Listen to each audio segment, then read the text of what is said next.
For Smart TV, we're going to talk about influencers. Influencer marketing, how can you do more influencer marketing in your business? And how can you use it for your business? So thanks everybody for joining us today for Smart TV. We love teaching businesses how to be more effective with their online marketing. So with influencers, there's a couple of things that are important to think about. One thing that's really important to think about is the definition of an influencer. Okay, this is huge. This is a very big distinction that's important to make. An influencer is somebody who has a large, engaged audience that they're working with. So what that means is they are somebody who when they put out posts and content, they are actually encouraging people. They are doing things that will help more people to see what's going on with them.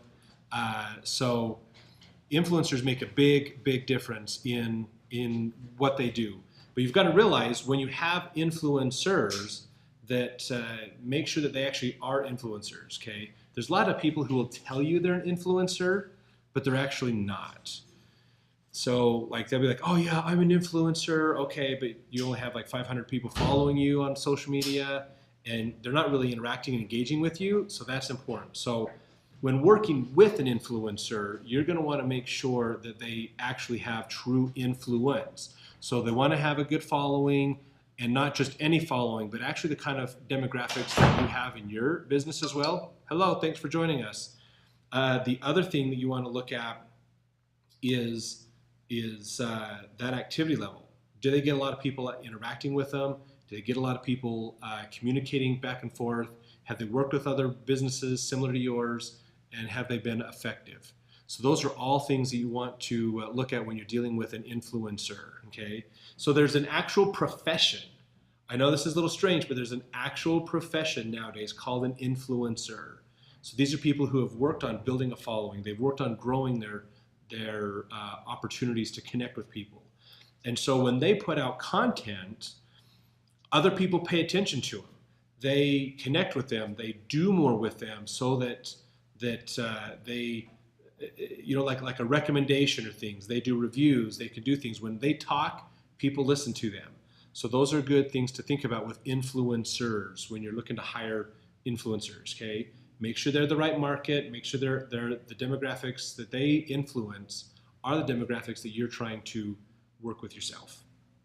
That's very important. Very important. The other thing you got to think about is not so much the professional influencer, because oftentimes professional influencers are people who are going to be, they're going to cost money. You're going to have to pay to utilize their influence to do things. But there's another group of people that are influencers, but maybe they don't necessarily realize it. So these are people who have some domain expertise. People follow them for their opinions and ideas. And so they have influence, but maybe they're not, you know, a paid influencer. They're not trying to drive traffic so they can generate money. They're just doing a good job of sharing and collaborating, and people love them. So oftentimes when you have a community, and more importantly, when you have a local community, when you are, like if you're like a restaurant, you're trying to just reach the local people, then you want to think about who are the people in my community that have influence. You could be looking at people that are on Yelp that are doing lots of reviews, and you maybe want to reach out to some of these people, or foodies. Look out for foodies, food bloggers, other people that have a wide audience that they share to, and get them to come in and work with you. I mean, and it could be, hey, we would like you to do a really good, accurate review on our business. Please come in. We will give you your meal for free, just because we want to get some feedback from you, and would like to encourage you to do that. You could do it that way, or just say, hey, you know, can you come in and buy lunch from us or something, whatever. So you can work with those people, and sometimes they don't realize they're influencers. So you might have somebody who's like a mommy blogger, or you might have somebody else who has influence in a community that you want to work with, but maybe they don't realize they have influence in that community. Maybe it's just somebody who's very active. And so they're posting a lot, they're talking a lot, they're discussing things a lot, and so everybody else tends to gravitate to them for opinions and advice and learn. And that could be an influencer. So you don't have to have paid influencers all the time. Sometimes your influencers could be people who they just have a strong circle of influence, okay? And that could be somebody that they don't even realize they have that kind of influence. So do your research, not just to find professional influencers, but do your research to find people in the community that you're involved with, to find people who seem to be like a hub of information, and work with them. Encourage them, ask for reviews, ask them to work with you, somehow work on engaging and interacting with them. Like, comment, share on their stuff as well is another great way to do it. Because if you're interacting with an influencer, they're more likely to like, comment, and share on your content also.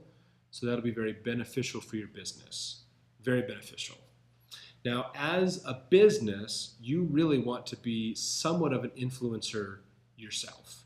That really should be part of what you do on social media as a business. And the reason that we say that is because you want domain expertise. If people see you as a very valuable source of information, if people look at your business and say, man, this is a great company. These guys have lots of education, lots of things that can help me with my life, then you will gain influence with that person. And then their friends will tell you about it. So let me give you an example of how a business can become an influencer themselves. How this works is, let's say you are a plumber. Okay, so that's an industry that has some domain expertise that you need to have certifications in to be a part of. Let's say you're a plumber and you want to become more ingrained into the communities that you work in. So you pick a couple counties that you do your work in, that you want to generate business from.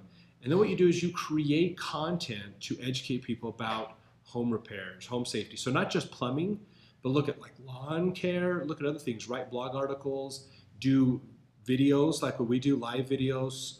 We could do your own little TV show. So as a plumber, you can make yourself be a resource for home repairs, home information, and then that will attract homeowners to come to your page to see more about you. So you're providing influence to them. You're providing feedback. You're providing guidance to them, opportunities for them to learn. So they don't have to go out and do a ton of searching. You're going to curate content that they will want to see.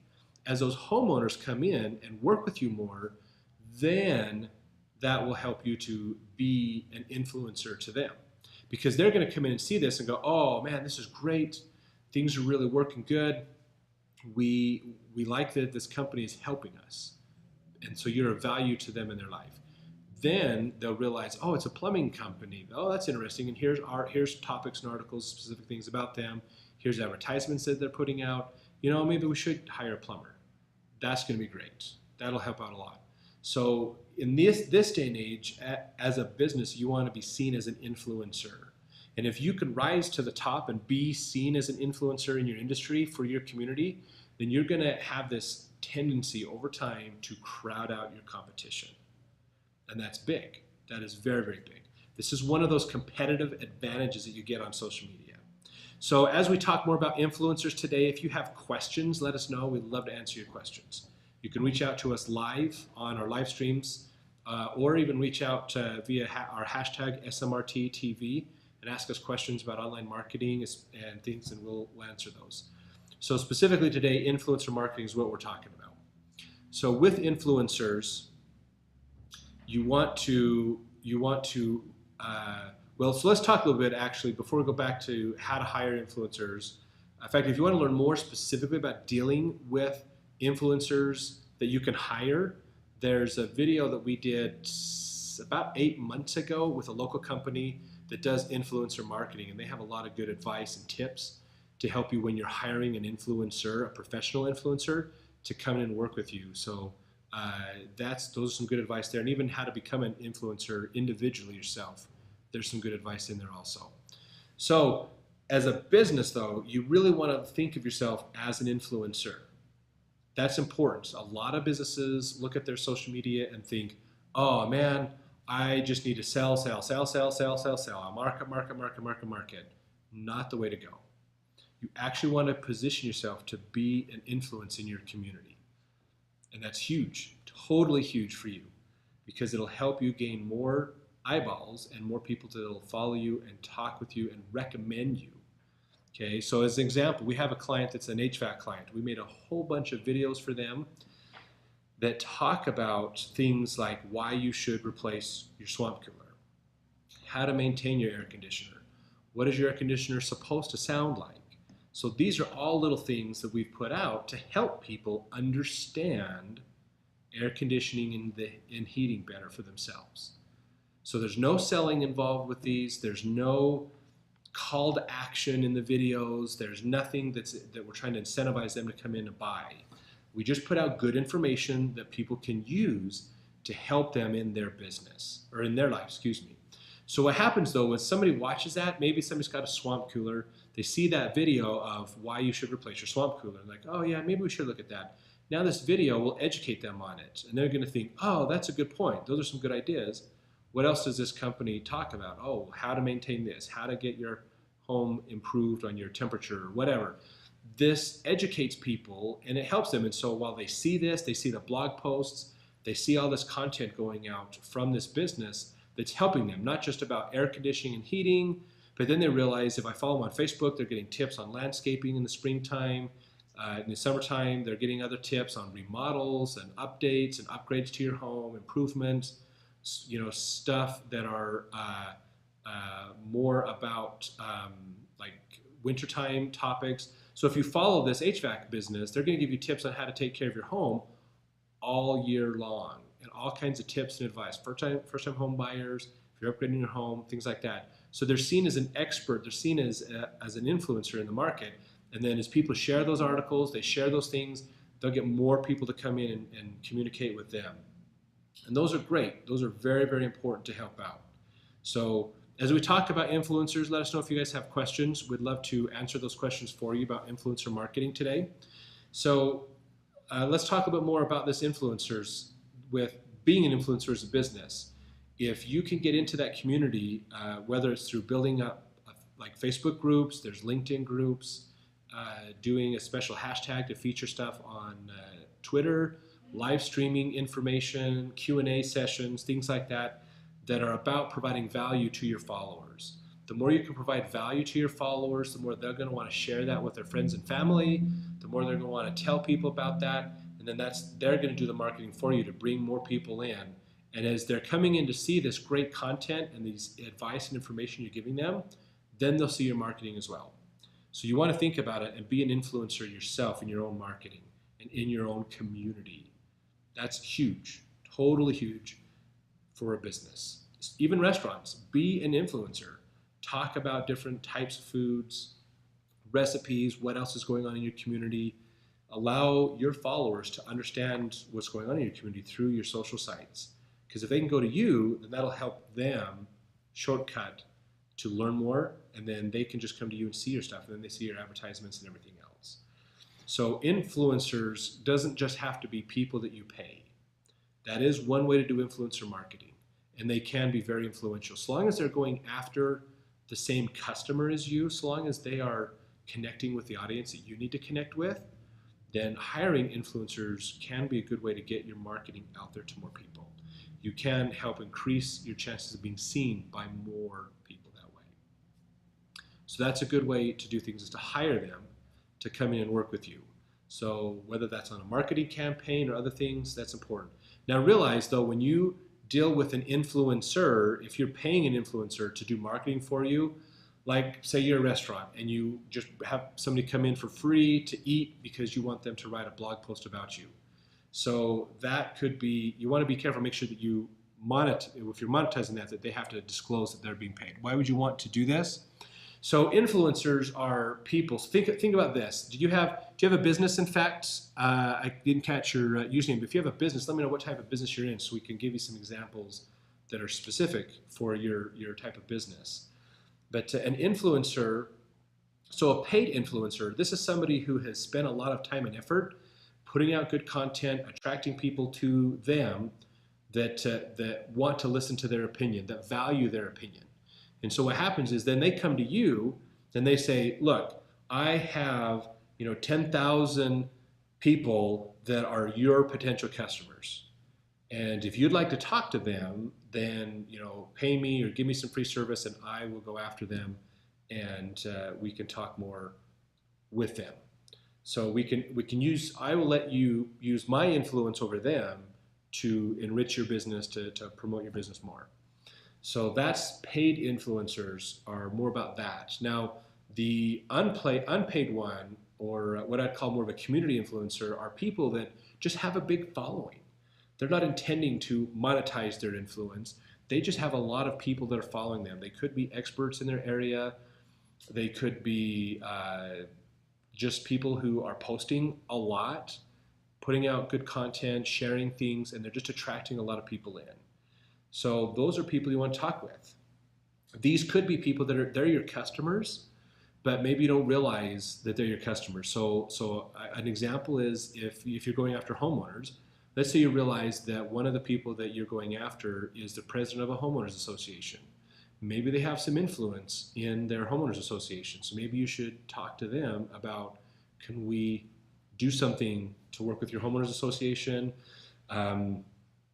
They could be other people that are just very influential in the space, reporters, local type celebrity people, things like that. Talk with them and be a little creative on those kinds of things. Maybe you've got a local band that does a really good job, and they have lots of local following, lots of people, and so you'd like to do some kind of a co-promotion with them. That's cool. That's totally fine. Another way to look at it is, what if you have a complementary business to yours? So say, like we talked about, if you're a roofing company and there's a lawn care service that has a huge following, maybe you do some co-branding with them, and so you leverage their influence, and then you can leverage their influence as well, going back and forth. So those are some ways that you can use influencers to help you in your business. So consider there's that difference of paid influencers and non-paid influencers, more the community influencers. Utilize those and become an influencer yourself. That is something that you should do as a business. Become an influencer yourself. And that doesn't mean that you have to build a big following and do all kinds of weird, crazy videos on YouTube so that people can pay you for your influence. But realize, if you are a restaurant, or if you're in a service-based industry, and you have a huge following and you get a huge amount of leverage out there within the community, you can control some of that conversation. And so you could even go to these other businesses and say, hey, I want to do co-branding with you and work with them. So you could even have them come in and say, look, you pay, we're going to do some co-branding and we're going to work it out. You're going to cover the expense of this, build a commercial with them, but you're going to send it out to your influencers. So there's different ways of being creative with your influencers, and even yourself as an influencer. I would say, if you're a hotel, I know D&G, you're on with us. Thank you for joining us. If you have a hotel, be an influencer. Be seen as somebody in the tourism community in that area, so that you can be seen as a resource for information. And that's great. You want to be just as valuable to your clients as the tourist office is too. In fact, most likely there's a good chance the local tourism office isn't being as effective as it could be. So you have a chance of getting ahead of them and being seen as a great place to go to learn about the local community. So when people stay, you can just say, yeah, go on Facebook and look up a bunch of stuff. We have recommendations for different tourism places in the area that you can go see. So that could be a great resource for you as well, to be an influencer that can help in the tourism industry in that area.